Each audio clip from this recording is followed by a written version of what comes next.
Hey everyone, welcome back to my channel Scale Up. In this quick tutorial, I will show you how you can switch your vehicle motion clue in automatic and vehicle.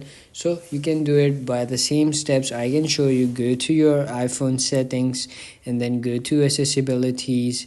There you will find motions, click on that and then go to vehicle motion clues, click on that and then you will see the third option over here, automatically in vehicles. Once you turn this off on, you will get these dots when you are connected with your car or like that. So that's it.